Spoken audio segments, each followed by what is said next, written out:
Alrighty. Good afternoon, everyone, and welcome to another Aquarium Online Academy. I'm going to go ahead and step on screen.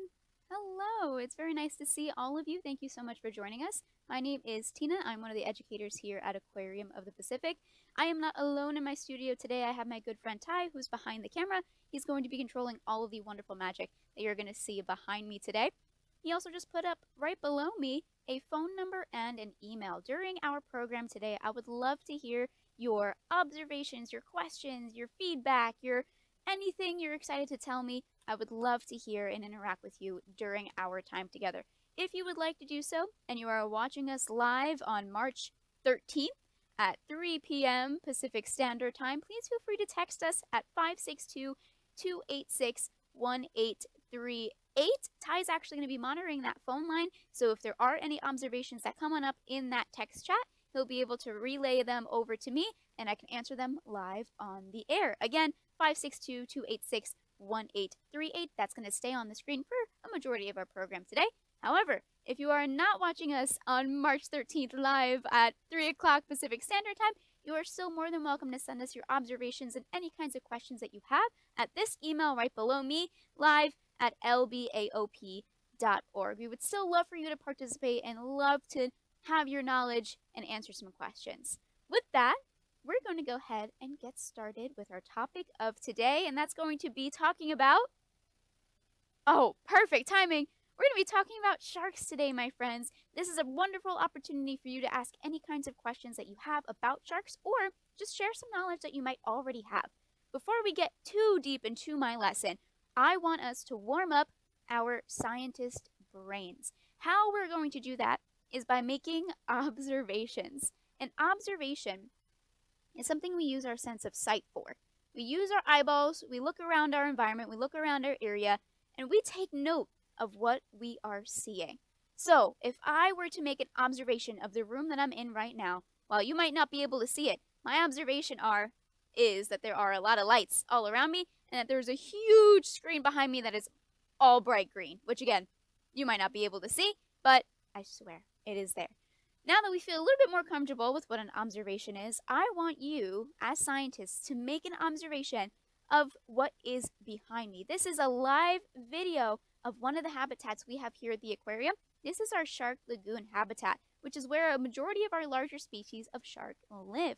I'm going to go ahead and step off screen for just a moment, and I would love to hear what are some of the things that you're noticing. It could be sizes, shapes, any colors that seem familiar to you. Maybe you already know a species of shark or fish that's in here and you would like to share that information. You know what, I'll also take predictions as well. What do you think is going on in this habitat? It could be, I think this animal eats this. I think the water is cold. I think the water is warm. What are you noticing? Another thing to keep in mind is if this habitat looks like any kind of habitat that we might have here in Southern California. One of our fish keeps trying to come to the camera and say hi. I can go ahead and get us started with some of the things that I am noticing. I'm noticing that there are both sharks and fish together in this habitat. I wonder how they're able to coexist, to live together like this. I'm also noticing that there are a lot of different pieces of what looks like rock work in this habitat. Do we see those as well? Yeah, if you do, you might be also seeing that there are a lot of colors on some of these pieces of rock work. Do we want to guess what those might be? If you said pieces of coral, you would be absolutely correct. So these species of shark and ray and fish all love to live in warmer waters, and that's pretty much where we can find a majority of coral species. Coral is very similar to me. If I were to live in the ocean, I think I would only be able to live in the more tropical, warmer waters. I cannot stand the cold water. I get way too cold way too fast. So, just like our corals, we like the nice warm water. But, believe it or not, the corals that are in here are actually artificial. They are not real corals because coral is really sensitive to temperature change in the water. Since this habitat's outdoors, it might be a little bit hard to consistently monitor exactly what the temperature is at every second of the day to make sure our corals stay healthy. So we have our live corals in this more smaller habitat inside so that we can keep them healthier. This model of coral, these models of corals represent the natural habitat of these animals. So that already tells us one thing about our sharks, where they live. I'm noticing that a lot of our sharks, most of them kind of look different from one another. The one that just swam by, I'm seeing 3 different colors. I'm seeing white, more so on their belly. I'm seeing gray right on their back. And I'm also seeing black right at the edges of their fins. Whereas this shark over here, I'm really only seeing, I only see, whoa, I only see 2 colors. I only saw gray on their back and then white on their tummy. I'm wondering if there's another species of shark in here, maybe that might swim by. If not, that's okay. But while we're here, what I want us to look at is how our sharks are moving. Together, we're going to be able to figure out what makes a shark and talk a little bit about how we care for our sharks here at the aquarium. So, just looking at our sharks swimming around, I'll go ahead and step off again. What part of their body are they moving the most when they are swimming around? Are they moving this top fin the most? I don't know. Are they moving, I'm going to wait for this guy to come around, these side fins over here the most? Not 100% sure on that one. How about, I don't know if we can see the one that's all the way in the back over here.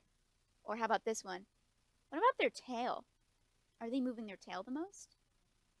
Yeah, I would absolutely agree with that. Oh, there's another really good there's the other one that I was talking about. This, my friends, that tail looks a lot different than that one, right? That was our zebra shark that just swam on by. Our sharks have many different kinds of fins that help them do different things when they are living in their natural environment. Their tail fin is what's going to help them swim and move forward in the water. I'm wondering if we can pull up just any generic picture of a shark. That way we can start talking a little bit more about their fins and what they help them do. Perfect. Perfect little gray reef shark. So we're just talking about this back fin over here, this also called caudal fin. Which direction do we see this tail moving? Is this tail moving, if my hands were a shark tail, up and down like this? Not too sure. I know there are some animals that move tails up and down like this, but I don't think that animal is our shark. Is our shark moving their tail like this? Side to side? Yeah, I would absolutely agree with that. This is the powerhouse of the shark, my friends. This tail pushes them through that water. Now these front fins over here, these 2, did we see them moving them at all? Or did they just kind of stay just like this? Maybe we can jump back to the video and take a look. Oh, beautiful, beautiful shot of our zebra shark. Looks like she's going to come around and say hi to us. Look at that belly. Oh my goodness. Wonderful. Even with this shark over here, one of our sandbar sharks. Are we noticing anything, any movement on those side fins? I'm not seeing much. What I am seeing them do is use those 2 side fins to change direction. Let's jump back to that picture again really fast. These 2 fins are called the pectoral fins. They use these 2 fins, again, to help them steer. I want you to envision an airplane. And along with me, make some airplane wings. Make some airplane arms, or you can make them like this if you like. Have you ever seen an airplane in the sky flying like this? Gosh, I hope not. That would be terrifying. Never get on a plane that has moving wings like this, okay? But our planes, very similar to sharks, will use their wings or the sides of their body to turn and change direction. That's what is so important about these 2 fins. Now, the stereotypical shark fin, the one that we think of the most when we think of a shark that's swimming in the water, is this fin. That's right on top over here. But do they... How many fins do they have on the top of their body? Just that one? Or do they have more? Ooh, I think I see some more. You want to count how many we see? I see 1 and 2 right over there. Most sharks are going to have 2 fins on the top of their body, and we call those fins dorsal fins. So everyone go ahead and take your hand, wave hello, and then pat yourself on the back. Congratulations, I've just introduced you to the dorsal side of your body. these dorsal fins might be one of the most important things for our shark. Now, I have a little stuffy friend that's going to help me demonstrate why our dorsal fins are so important. This is my stuffy of a blacktip reef shark that has 2 dorsal fins.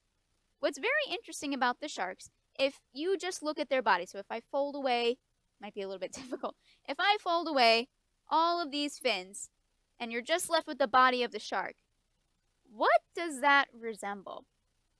Is there any kind of very popular American sport that uses a ball that's shaped very, very similar to this right over here? How about something that maybe gets thrown in the air? If you said football, I would absolutely agree with you. Our sharks are pretty football shaped. But when you throw a football in the air, what's supposed to happen to it? This doesn't happen when I throw a football. I cannot throw them very well. But when you know how to throw a football and you do it correctly, what happens to the ball in the air? It does kind of arch in the air, but it also spirals. It spins around just like this because of that oval type of shape that is what the football is.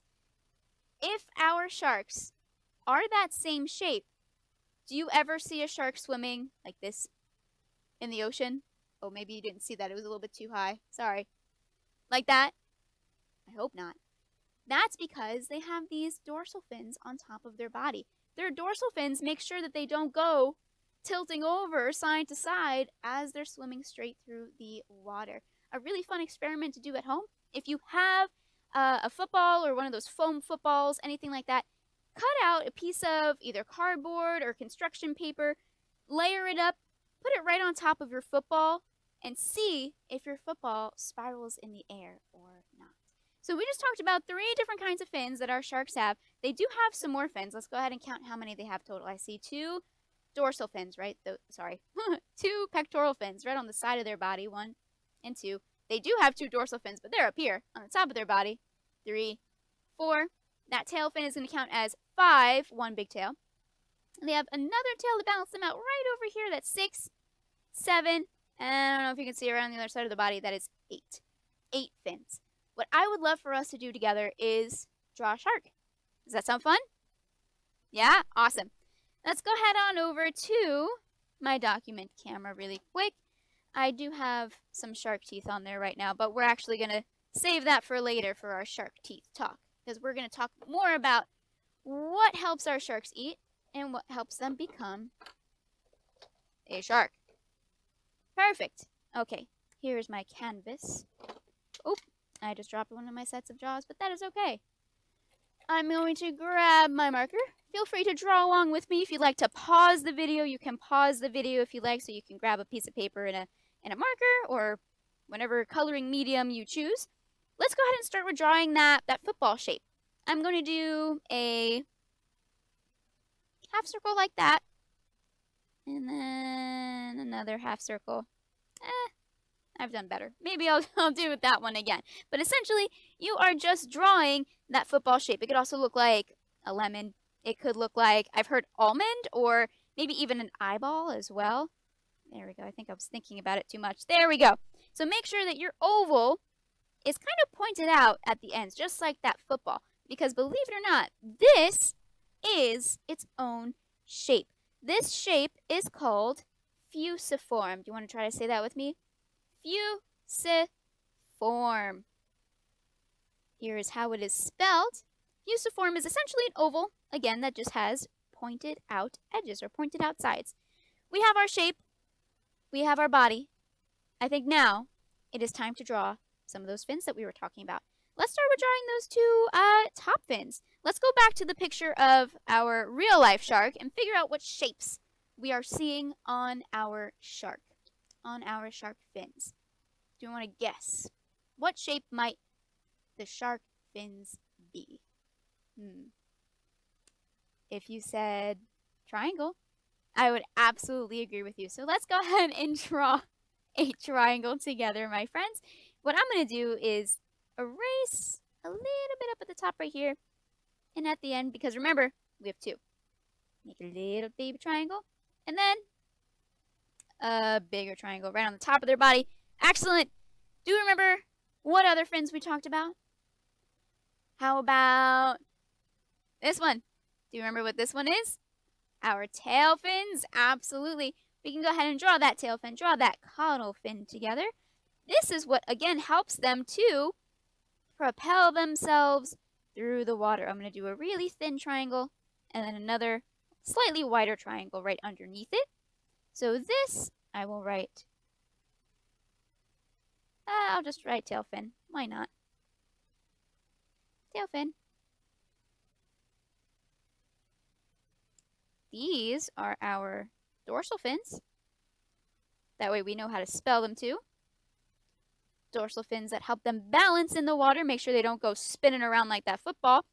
And then the other fins that we talked about were these side fins right over here. And we're going to make two of those that are, you guessed it, triangles once again. I'm going to make one this way and then a tinier one kind of right next to it so it looks like it's on the other side of the shark's body. And these are our pectoral fins. And these are what help them, very similar to an airplane, balance in the water. And they change directions, excuse me. They change directions. Is my shark done? If I want to make a real life shark on my paper, what else do I need? Ooh, maybe we need, I'll write it down over here. We need some eyes. How is our shark going to be able to breathe? Do we know what our sharks do use to breathe? Our fish also have these to help them breathe as well. Do you want to take a guess? They have gills, my friends. So I will go ahead and write that on our list of things to do as well. Our sharks need some gills. How are they going to eat? I don't see any mouth on our shark. I think they need a mouth and they need teeth, right? I need to give them a mouth with teeth. Okay, so we got a pretty good list right now. I would love for us to look at some real life pictures of sharks and figure out if all sharks do in fact look the same. Oh, perfect. This, my friends, is a black-tip reef shark in real life, not just the stuffy that I have with me. Take a very close look at their eyes. What are we noticing? What shapes do we see? What colors do we see? Go ahead and give you a second. What are we noticing about their eyes? Now, sharks' eyes can actually tell us a lot about where they live. The larger and darker the eyes are of our sharks, the deeper and darker the water they live in because they need to see really, really far if they're they're living in open waters. Now, I don't think our black-tip reef sharks have very large eyes. I think they're pretty human-ish size. They're also not too dark. They have a dark circle right in the middle, but around their eye, again, very similar to us, they do have a ring. So this tells us that they might not live in really, really deep water. They might live closer to some shallow ends. Now, the name of this shark, the black-tip reef shark, also gives us a hint as to where they might live. They live in the reefs. Remember we saw earlier those different models of coral that are inside of our habitat? They kind of like to swim around coral reefs, which are relatively shallow-ish waters compared to where some other sharks might live. I would love for us to compare this to a great white shark's eyeball. See how different that is. Wow, look at that. We're seeing that it's a lot bigger and it's a lot darker. Notice the background that our shark is in right now, that our great white shark is in. Do we see anything? I see a lot of blue. That's one observation I have. Another observation I have, I don't know if you can see, it might be a little hard to tell. You see where my hand is down here? There are a couple of tiny fish that are swimming underneath our shark. Why do you think our sharks allow this to happen? Maybe because they might not notice that they're there. But our fish love to use our sharks for protection. They're thinking, if I'm swimming underneath this really big predator, this really big animal, I don't think anyone else is going to want to bother me because I got a friend that's going to help me out. That's very similar to what's happening right down here. But this background is also telling us that our great white sharks live in open waters where there's a lot of space. There aren't many pieces of kelp floating around or coral reefs to bump into. These are also relatively larger sharks, so they do need a larger space to swim. I'm most likely going to be drawing this eye because that's the extent of my artistic abilities is this black dot right here. I would love for us to see what a zebra shark's eye looks like. If we could pull up one of those pictures, they have some of the most interesting eyes. Now, do we see this right over here? Do we think this is an eye? It might look like an eye, but believe it or not, it's not. Their eye is right next to it, right over here. It's even smaller. And this also tells us that our zebra sharks do not swim very, very, very far or very, very, very deep. They also will like to stay towards the shallower waters in the coral reef. These right over here. Sorry, folks, I heard a very interesting noise. Hope you can still hear me. Can everyone still hear me okay? Okay, excellent. This right over here, my friends, helps our sharks breathe. I want you to think of those like the backup generator for our shark scales that are right on the sides of their body. So let's go back to my drawing really quick. Let's go ahead and give my shark some eyes so that they can see. Boom. Oh, I kind of made a heart accidentally. I'm going to keep it though. That's actually really cute. I love that. Okay, eyes, check, done. Let's go ahead and move on to gills. Let's jump back to that great white shark picture really quick because you can really see how defined their gills are. Talk a little bit about how they're able to breathe with those gills. Now, we also mentioned that fish have gills in order to help them breathe. If you want, go ahead and give yourself some fish gills. Move around like a little fish. They kind of have their gills on the sides of their face. But when we pull up our picture of a shark, let's see where on their body they have their gills.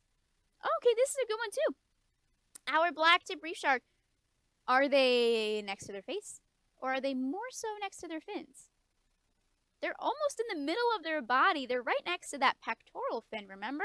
These are what help our sharks to breathe. Can we jump to our great white shark picture really fast? Yeah, that way we can count them a little bit better. Let's count how many gills our sharks have. Let's start with this one over here. We have 1, 2, 3, 4, and 5. Almost every single shark is going to have 5 gills on their body, with the exception of 2 species of shark. One of them has 6 gills. Another one has 7 gills. Do we want to guess their names? No? Wow. The 6-gilled shark is called the 6-gilled shark. Any guesses as to what the shark that has 7 gills is named? You guessed it, the 7-gilled shark. The 6-gilled and 7-gilled shark are the only species of shark that will have more than 5 gills. Otherwise, they will have 5. Let's go ahead and add some gills to my shark so that they can breathe. And essentially just drew 5 little lines right on the sides of their body. Now, when I say they have 5 gills, I mean they have 5 gills on either side. So in total, a shark's body would have 10 gills, but it's split up half and half. So since we're only drawing this one side, I only drew 5 gills. We have our gills. Now we gotta make that mouth. I'm gonna erase this line over here. Make a mouth just like this. Do you think every single shark has the same exact kind of teeth? I don't think so either. I'm gonna go ahead and move this over for a second and show you some examples of shark teeth. These, some of them are real, some of them are models. And I'm going to go ahead and put my great white shark tooth there. Oh, and our bat ray. These tell us a lot about what kinds of foods our sharks are able to eat. First, we're going to start off with this jaw. This is, let me see if I can try to focus this just a little bit better. Maybe not. Maybe not. That's okay. Well, oh, there we go. We see on our zebra shark jaws all of these teeny, tiny little teeth. I can try to zoom in just a little bit more so that we can see it. Come on, focus, focus, focus. No? Yeah, that's a great idea. I'm going to lower my light just a little bit. Let's see if that helps. Yeah, thank you, Ty. I appreciate it. Excellent. Look at all of these teeny, tiny teeth that are on our zebra shark's jaws.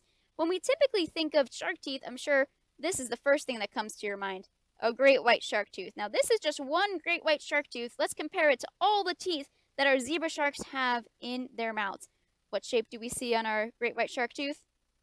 Again, that's that triangle. Absolutely. These tinier teeth help our zebra sharks to grind up really tough foods or hard foods like clams, even things with tough shells like crab, maybe even some smaller fish too. Animals like this one, our bowmouth guitarfish, I hear a lot of the times this looks like snake skin. Same with this one over here. Our bat ray jaws, and I would absolutely agree with that. They're a lot smoother. So this tells me that they're not really going to be so much as tearing their food, but kind of using their teeth like a nutcracker and grinding their food up together. Now, back to that. Oop, there we go. Is that just a little bit better? Nice. And we'll zoom out. That way it focuses up. Perfect. We're looking at a great white shark tooth. Do you think if you have all of these teeth in your mouth, you're going to want to chew? I don't think so. Let's go ahead and pull up a picture of a shark that has so many spiky teeth in their mouths. Let's see if Ty can guess which one it is. They have a lot of teeth in their mouth. So many teeth, as a matter of fact, that they physically cannot close their mouth, even if they wanted to. Because if we think about our teeth, some of our teeth are pretty flat, so we're able to chew, and our teeth up in the front are also able to tear. But this one shark in particular that I'm thinking of is only able to tear their food and swallow it whole. While we're getting that picture of that shark up, let's talk a little bit about what they eat specifically here at the aquarium. I mentioned that is perfect. Thank you. I mentioned that our sharks and our fish are living together. Now, when we think about sharks' diets, we typically think of them eating fish, right? I'd absolutely agree with that. Most of them do eat fish. Depending on their size, they'll eat different sizes of fish.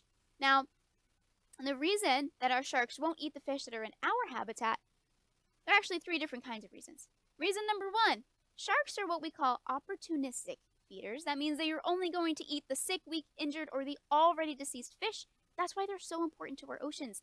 They are our cleanup crew of the sea. They make sure we have so many healthy populations and healthy ecosystems of fish in our ocean. We don't even have to worry about the sick fish because these ones, they take care of them. Reason number 2 is that we feed our sharks here at the aquarium almost every morning, maybe every other day or so. So that way, they know they're going to get a meal regardless, so they don't have to waste their energy chasing down a healthy fish, right? Again, because they only eat those sick fish. Another thing is that our sharks typically like to hunt at night, and I do believe we do keep some night lights on around our habitats, so our sharks don't feel the need to go hunting during the nighttime. Now, this is the shark that I was referring to before. Look at all of these teeth that are sticking out of their mouth. This is a sand tiger shark, and like I said, they have so many teeth that they physically cannot close their mouth, even if they wanted to, so I like to say that they have a permanent smile on their face. Now, our sand tiger sharks, while they do have that triangle shape, they're really long and thin. So this tells us that they are more so going to be grabbing their food and then swallowing their food whole. Whereas our great white sharks have that wider tooth that helps them cut into larger mammals for their food. Let's go ahead and give our sharks some teeth on our drawing really fast. That way we can wrap up our shark discussion. Let me move all this out of the way without dropping anything this time. There we go. Alrighty. Again, my artistic abilities, I am only going to do some triangles inside of the mouth of my shark. Beep, beep, beep. All throughout their mouth, just like this. We did our mouth, and we did our teeth. I think we got a pretty good looking shark. We made their body, which we learned was this shape, a fusiform, which is an oval with pointed sides. We talked about how they use their fins, that tail that propels them through the water, these pectoral fins that help them change direction, and then their dorsal fin that makes sure they don't go spiraling out of control when they swim. Of course, they need to be able to breathe, so they have how many gills? That's right, they got 5 gills on either side of their body. And they have not heart-shaped eyes, but depending on where they live, they have different kinds of eyes. We remember that our great white shark has the really big dark eyes to help them see really, really far and really deep into the ocean. But when we took a look at our zebra shark, we noticed how teeny tiny they are, and that told us that they live in shallower waters. And then finally, we wrapped up with talking just a little bit about shark teeth as well. That different kinds of teeth that sharks have tell us that they eat different kinds of food. So not every shark is the exact same, but they are all equally as important. I'm going to go ahead and draw a little heart next to my shark because we love our sharks. We want to thank our sharks every time you see a shark for being so important to make sure we keep our oceans nice and healthy. If you do have questions, my friends, please, we encourage you to interact with us. Send us that email. Feel free to text us as well. I had a wonderful time learning and engaging with you. I hope you learned something new about sharks. Go ahead and teach your friends, family, neighbors all about the sharks that you learned today. Spread the awesome message of how cool our sharks are. And we will see you soon for another Aquarium Online Academy. Thank you again. Have an awesome day. Don't forget to be kind to one another. Have a great day, everyone.